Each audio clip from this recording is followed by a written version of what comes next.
সবাইকে আবারও শুভেচ্ছা। আপনারা নিশ্চয়ই রায় শুনেছেন। আমাদের অবজারভেশন এগুলো আমরা শেয়ার করছি। প্রথমত যে ব্যাপার, আজকের দিনটা একটা ঐতিহাসিক দিন বাংলাদেশের জন্য, রাজনীতিবিদদের জন্য।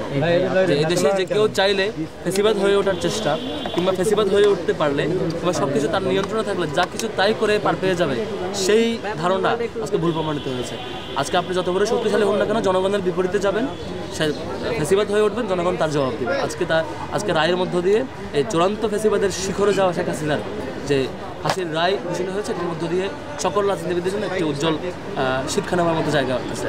দ্বিতীয়ত হচ্ছে, অনেকগুলো মামলা, অনেক হত্যাকাণ্ড, অনেক এরকম হত্যাকাণ্ড হয়েছে। সেই 2009 থেকে শুরু, 8 থেকে শুরু করে 2006 থেকে শুরু করে একেবারে 24 পর্যন্ত প্রত্যেকটা হত্যাকাণ্ডের বিচার হওয়া জরুরি। মাত্র একটা অভিযোগের 6টা হত্যাকাণ্ডের 12 জন সহ কিছু এক্সাম্পলের উপর আজকে বিচার হয়েছে।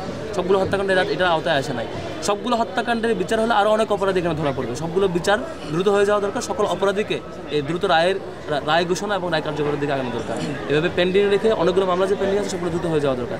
থার্ড হচ্ছে, আজকে যাদের ফাঁসির রায় ঘোষণা হয়েছে দুজনে দেশের বাইরে, সেখান থেকে ধরে নিয়ে এসে ফাঁসি কার্যকর করার ব্যবস্থা রাষ্ট্রকে দ্রুত করতে হবে যে কোনো মূল্যে। তাহলে পরে এই বাংলাদেশে আর কখনো ফেসিবাদ আসবে না। ফেসিবাদের সকল রকমের সিমটমসের খবর রচিত হবে। বাকিটা ফিডব্যাক দেওয়ার অনুরোধ করছি আমাদের সবাইকে ধন্যবাদ। আনন্দ, বিগত 16 বছরে আমরা ঈদ করছি কিন্তু ঈদে আনন্দ পাই নাই। আজকে খুনি হাসিনার রায়ের মাধ্যমে, তার মৃত্যুদণ্ড রায়ের মাধ্যমে আজকে বাংলাদেশে ঈদের আনন্দ বিরাজ করছে। এবং একই সাথে আজকের এই রায়ের মাধ্যমে জুলাই বিজয় হয়েছে, জুলাইয়ের প্রজন্ম বিজয় হয়েছে, ইনসাফের বিজয় হয়েছে। তো আমরা প্রথমত হচ্ছে আমাদের আন্তর্জাতিক অপরাধ ট্রাইব্যুনালকে ধন্যবাদ জানাচ্ছি, এরপর হচ্ছে ইন্টারিম সরকারকে ধন্যবাদ জানাচ্ছি।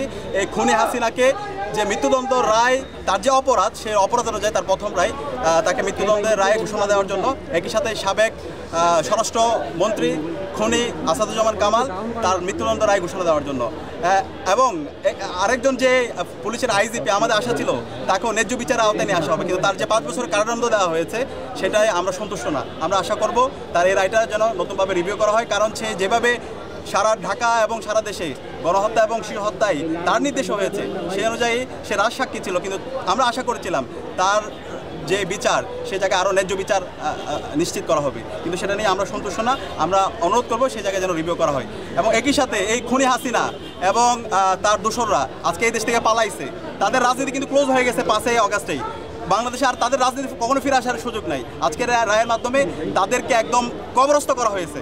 আওয়ামী লীগের রাজনীতি এবং সন্ত্রাসীদের রাজনীতি একদম মাটির নিচে তাদেরকে দাফন করে ফেলা হয়েছে। এখন মূল কাজ হবে এই খুনি হাসিনা এবং তার দোষরদেরকে দেশে নিয়ে আসা, দেশে নিয়ে এসে রায় কার্যকর করা, ফাঁসিতে ঝোলানো।